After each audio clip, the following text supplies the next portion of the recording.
Hello and welcome to episode 4 of the Electrium podcast.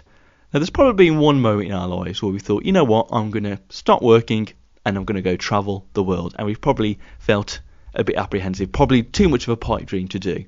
But what if you actually went ahead and did that? And that's what Dan Jackson did. He decided to give up his electrical contractor business and with his wife and 2 children, travel the world. What experiences did he find travelling the world? And now Dan coaches fellow electrical contractors and other businesses to help get the best out of their business. So what advice can Dan bring to help you improve your business? It was a sunny afternoon at the start of this heat wave in June of the British summer, and I gave him a call and we had a chat. Have a listen.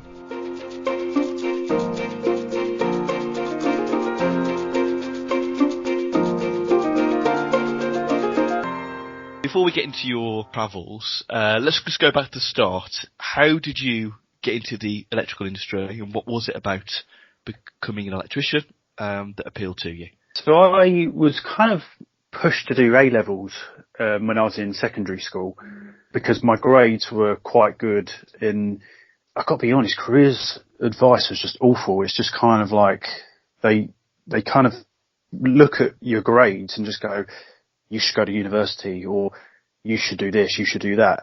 And I started A-levels and I hated it. I really hated it. I hated the lack of discipline. It was, all the teachers were great and everything, but I just wanted to work and earn money because my parents didn't have any money. I wanted to get out, and I had a moped. I wanted to go out with friends, and so I left and I got a job with an engineering company, mainly doing admin. And then I was like, I don't really see a massive future with this. Although the company was WS Atkins, so career-wise, you could do very well. However, to become in the department I was in, you'd have to do a degree, go to university. I just didn't want to do that. So I said to my dad, who's a builder, I said, I want to come work for you. I want to be a builder. And he turned around and was like, you are not becoming a builder. And I've always done work for him before in like the summer holidays. Loved it. Loved being on site. I said, well, what do you think I should do? And he said, if I were you, I would become an electrician. And I was like, okay, why is that? And he said, because they earn good money and it's the cleanest trade. I was like, okay, I'll give it a go. So I looked into it and I liked the sound of it, and I applied for, I think it was over 200 companies. I sent off 200 letters, and I eventually, one particular company was quite keen on, how keen I was. And I went in for an interview. They offered me a job and they actually signed me up with JTL.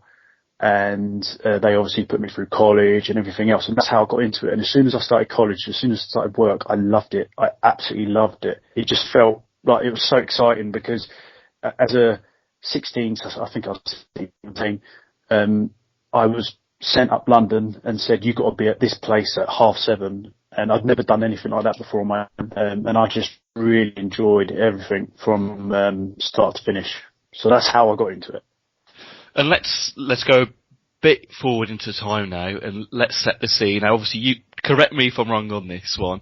So you get to a point now where you run your own business. You're turning over £1 million, but one day decide that you're going to sell your stake in your company, sell your possessions, and travel the world with your wife and children. Is that right? Is that right? And also, then, what made you decide to take that leap? Was there a particular moment, or was it a numerous factors that made you think, you know what, we're gonna give this a go? It was multiple different things, and it was a gradual development over time. Ultimately, a lot of it was led by my wife because she comes up with some crazy ideas, and I just go, yep, no, whatever. And she was struggling. She was a full-time mum. We had 2 children, and she was really, really struggling with mental health. She suffered from health anxiety for a long time, and she was really, really suffering. And to be honest, all I was doing was working. And I got to a point with my business, I was working too much, and I was running myself into the ground. I was kind of neglecting her. I was neglecting my family. And when my son was born, my youngest, I had, a few things sort of happened where I realised that I've got to create some time for myself. I've got to start going to the gym. I've got to start make it like stop working once. And so it was a sort of a gradual process. But then she turned around to me and she was just like, I want to go travelling. And I was like, okay, yeah, whatever. And then she said it again and again and again. And it kind of like, expanded, and we spoke about it more. And I can't remember the exact point, but there was a point where I was like, do you know what? Screw all this. Let's just do it. And Yeah, as soon as I changed my mind I was like, let's just do it. And then it kind of like processed from there. And obviously when you exit a business, it's not a quick process. It's something that takes a long time, and there's a lot of stuff you have to do in the background. So the company doesn't, just flop, because taking a key person out is quite a big thing. So, I had to do so much stuff, and I've got to be honest, I mean, I'm writing something soon about it, but the year I left was the hardest year of my life. It was the toughest year, probably the worst year of my life, but also the best time, because with anything, and when I talk to people, I'm a business coach now, I help other contractors to develop their business.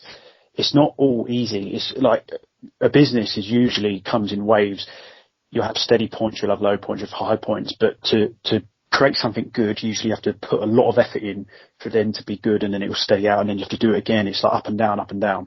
And that was like that year was particularly like horrendous, but at the same time, once I left, it was brilliant. There must have been, in the process of getting yourselves organised to leave and go around the world, I presume there must have been doubts in your mind whether you thought, actually, is this the right thing to do? I presume when you told other people, maybe family, friends, were they questionable as well about it? Did you get any of those challenges? Oh yeah.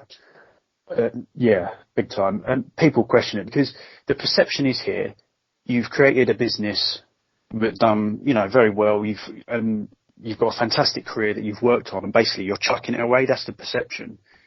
And so loads of people challenged it, especially family and friends. Some people acted very odd towards me as well, for various reasons. Some I know, some I'll be completely clueless about. So yeah, definitely there's challenges. Personally myself though, not 1 second did I think, oh, this is the wrong thing to do. Of course, it's the whole, I even get this now with the way I live. Like, what am I going to be doing in 2 months' time? Like, oh crap, what am I going to be doing? But the truth is, I just kind of embrace the moment. I'm not a stupid person. I do have backup plans, if things could go wrong, but I just kind of embrace what's happening now. And so many people, I think they're either living in the past or living in the future, and so many people aren't living in the present. And that's what I try to do, is live in the present, and you can just enjoy it more. And so, yeah, things, even if you've got a really fantastic business, you've got a big business and it seems really secure, things can go wrong. I've worked for companies, done contract work for companies before who are very established, and they've gone bust within a week, because the construction industry is so insecure in many aspects. So, I just feel that when someone thinks that, oh, I've built something up for so long, and they're like, oh, it's chucking it away. It's not, because it's got me where I am today. So whether you've got a company that turns over £50,000 a year or 50 million a year, it's all just money at the end of the day. And, it depends what you want out of life. And to me, it's not, I don't want money in life. I just want experiences. And that's the whole point of quitting it all, was to just experience life. And I don't regret a second of it at all. Because I see through your social media that you are a big believer of this work-life balance, which I guess not just in our industry but in industries throughout is what people are trying to establish and find that right balance. Why do you think it's so important for people to find that correct balance? Because I think so many people concentrate on this man-made object called money. And of course it's important, because, you're screwed without it. But I think people are just so, especially, I've travelled to different countries around the world, and particularly Europe, particularly the UK, work is just terrible. Like, absolutely awful. People just work. They go home, then they work some more. We all use our phones. Then they work some more. people work at weekends. It's just all about work. And I think we're just kind of, it's our culture. We're led to believe that we just need to work and it's all for, and I think, you know, life is too short. And I know so many, I mean, in last half a decade, I've had lots of illnesses in the family with people I know, and all of them just say when they get to a point, they're just like, I wish I'd done this, I wish I'd done this, I wish I had this experience. And, you know, especially when you have children, it becomes very different because time becomes far more valuable when you have children because it just goes so quickly. Your kids are only a certain age for a limited time. And a lot of people are too busy and they miss out on a lot of stuff that they should be or could be experiencing. And you know, even Australia, Australia's culture is very similar to the UK in some respects, but the difference being is that they don't work as many hours, and like people just embrace being outside and just getting on and doing things, where in the UK it's a very slow culture in terms of what we do. People aren't that active compared to other countries, and maybe it's something to do with the weather, I don't know. But I just think it's really bad for a person to get into a horrible cycle when work becomes everything, because it's not everything at all. Because the truth is, if your company busts tomorrow, or let's, God forbid, you had an accident and you were unable to work or something like that, guess what? They're going to replace you. It's going to be replaced. So work isn't everything. What's more important is what you do for yourself and for your family and for people around you. And we go back to the travelling. You start travelling, you go around the world. What kind of challenges and I would say benefits did you find from going country to country? Opening your mind a little bit more. So I'll give you a good example. Mexico. I was in America, in the US, in California, prior to going to Mexico, and so many people were telling us, don't go to Mexico. We keep hearing stories about this. It's dangerous. There's this. And obviously from the UK, we hear some stories about Mexico, but nothing like what you hear in the US. Everyone's got a story about, you know, a bad accident. There's a lot of crime and stuff like that. You go to Mexico, it's nothing like what people have told us. And there was a point where we were getting a bit worried because they're like, you know, there's a lot of tension here, there's a lot of tension there. And we went, it was completely different. And I just think media has such an influence, whether it's things we watch like TV, whether it's the news, even, you know, social media. We're so influenced by something, but the truth is you don't know what something's like until you experience it yourself. So, you know, for me, it's about opening the mind and just being a bit open-minded, being a bit, you know, just taking things with a pinch of salt and kind of like making your own judgment on something based on your experience, not on somebody else's, you know, what they say and tell you. And that's what I think's been great. And also people you meet while you travel as well is just, you know, we've met people that we'll be friends with forevermore, and just such a variety of people. Because if you just stay in, let's say you live in a village or a town, like take your typical English town, you could, like, I've come back to England and I've gone to a town that we used to visit beforehand as a family. Nothing's changed in a year, like nothing. And it's nothing's changed in 5 years. It's always the same. But when you've got new experiences, it just kind of stimulates your mind a bit more. You can become inspired to do stuff. You can, you know, I find when I'm experiencing something new, I'm more creative with what I write or my content. And I just think it's really important to get those experiences instead of doing the same thing every single day and seeing the same stuff every single day. Try something new. Because if you've got a problem that you're struggling to solve, if you're not changing the way you're trying to solve it, you're never going to solve the problem. You need to try something new. And you just don't know until you try. I mean, one of the things I when I'm coaching and I teach, you know, it's mainly electrical contractors. It's not just electrical contractors. It's changing their way of thinking to how they do works, and it's mainly from my own experience. But you know, even some people come to me and they're like, "Oh, I use this software for this, and it does wonders," and blah blah blah. I'm completely open to it. I'm not like I know everything. You know, it's all about suggestions and pointing in the right direction and try this, try that. So yeah, it benefits my work, what I do now, big time.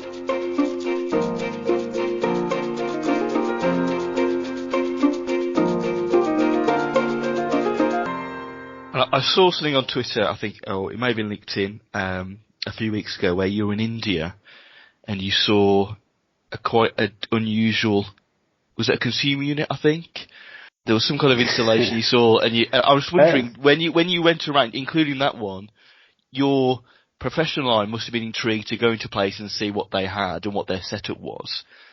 What were the most unusual setups that you perhaps saw? Unusual isn't the word. Dangerous is more relevant. Okay, right, okay. The electrics in India are just awful, like all round awful. Worse than anywhere else I've seen. Worse than Bali, worse than some of the Caribbean islands.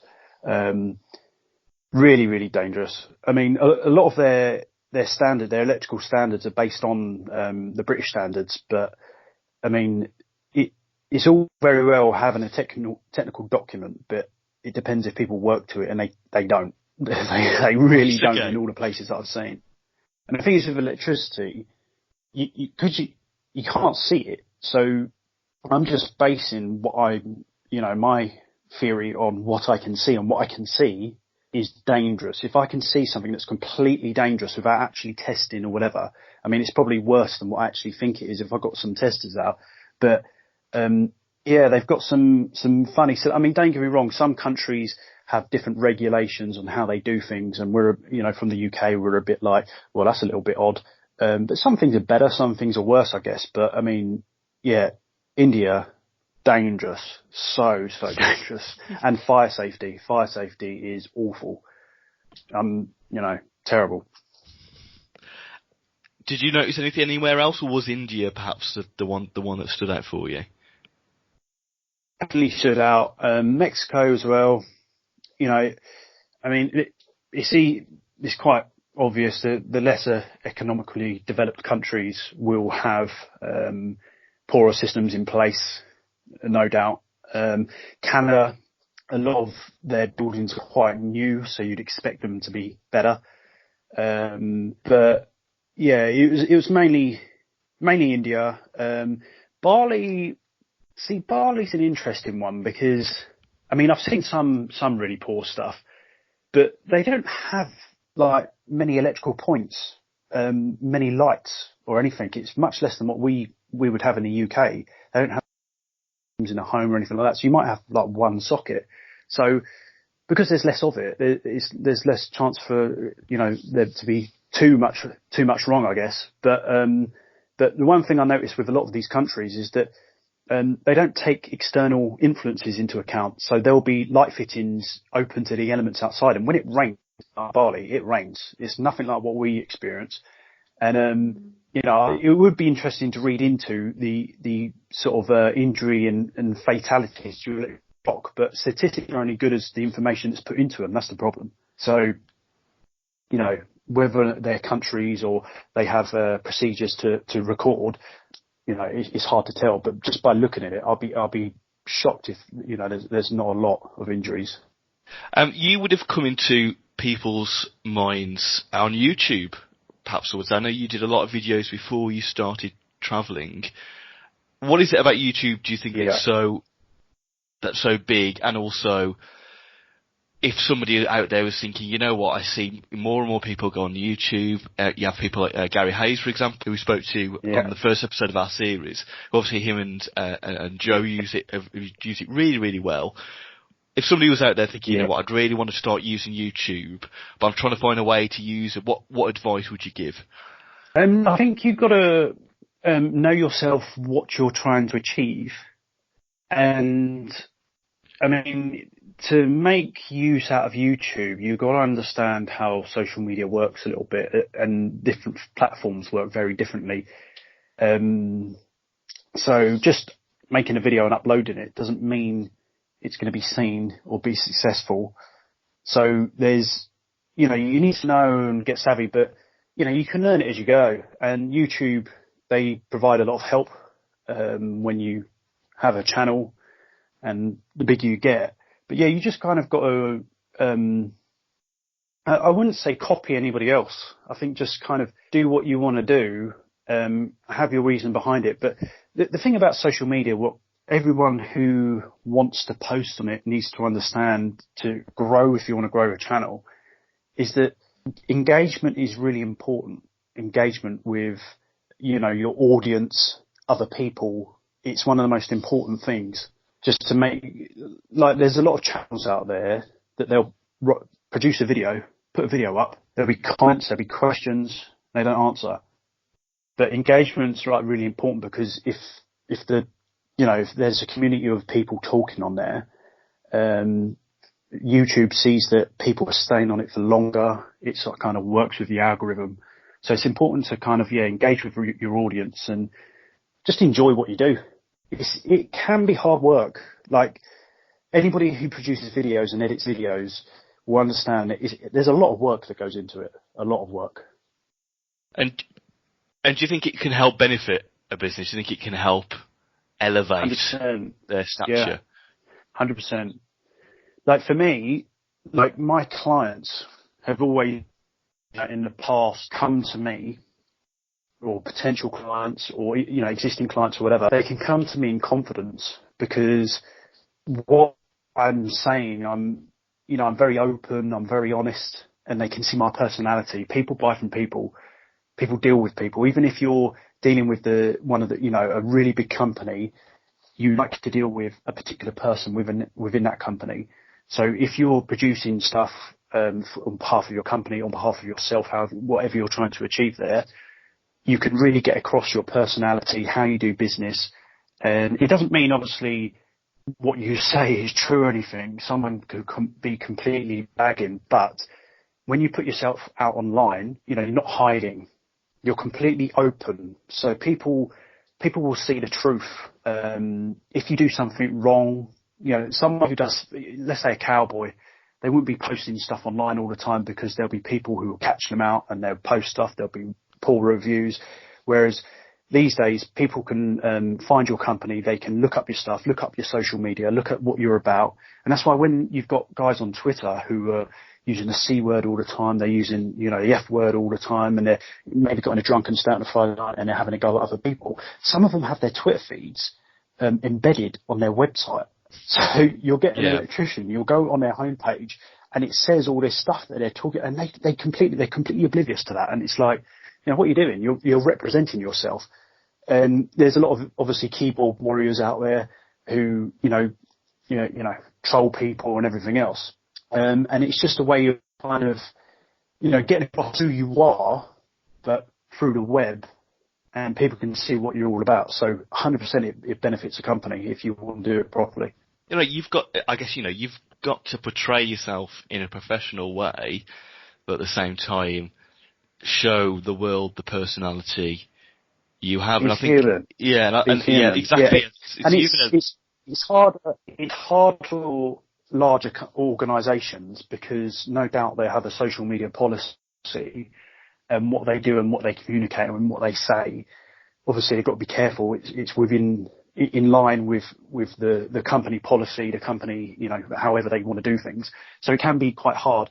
But then there's some quite big organisations that do very well on social media, because they're quite clever in how they, their strategy, and how they have different staff kind of talking on their behalf. Mm. Yeah, you've got to obviously be professional, but I'm very much about being human. Like, I prefer communicating with clients via WhatsApp rather than email, because emails are all, hi, so-and-so, kind regards, and it's all very formal. Whereas WhatsApp, you talk to somebody how you normally would, like face to face. And I'm all about, the human element of business. I mean, the electrical industry is so fast moving. Even me being out of it for a year as such, without paying too much attention, so much has gone on within a year. It moves so quickly. And any business, I just kind of think, if you don't keep up with the times, you'll just be left behind. You've got to keep things modern, keep up with the times. Listen to the youngsters. They're the ones who know, because ultimately, it depends who your client is at the end of the day, but you kind of, you've got to keep modern. Otherwise, you might be limiting your market.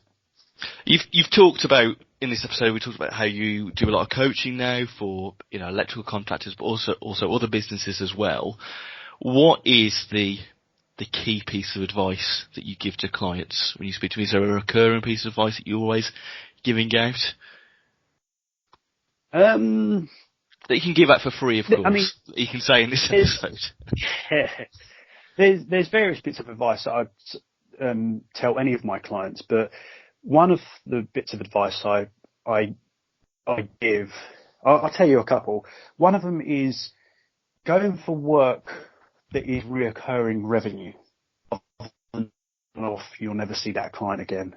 Like something that keeps bringing money in, going for a client that will constantly come back, always has work, because you've got more security there, even if you haven't got like a big contract with them. You know, so it's important to kind of think, like for example, electricians, when they rewire Mrs. Jones's house, that's it now. You're not going to see her unless she wants an extra light put in, or she might have an additional work or an extension one day. You're not going to see her again.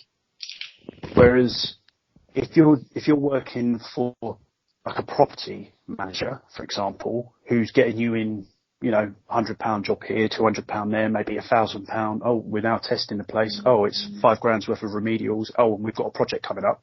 It's much more, you know, reoccurring revenue. So that's one thing I sort of tell people about getting a reoccurring stuff. The other thing I tell people is to continue learning, because knowledge is powerful, really powerful. The more you know about something, the more professional you can, you know, more professional your company can be. So never stop learning, continue learning. Knowledge is absolutely everything, and always strive to be the best within your game. What do you see the future of the industry being? Do you see any particular technology being adopted? Do you see, for example, different skill sets that an electrician might have to learn now in the future? Well, the thing is with being an electrician these days, it's not just a case of connecting up a couple of wires to a socket or a light. It involves far more than that. It's more, you know, electronics. There's different voltages involved in what we do these days. There's software that comes with bits of kit that can be very clever. You know, smart technology ultimately. And although smart technology, there will be some safety elements towards smart technology, but electricians have to learn a little bit more about, you know, different types of systems, more than just your 230 volts AC within your home. It's much more than that. But one thing I kind of look at, you know, electricians is it's great to have the base of being an electrician and understanding, you know, the core principles of being an electrician, but it's always good to kind of progress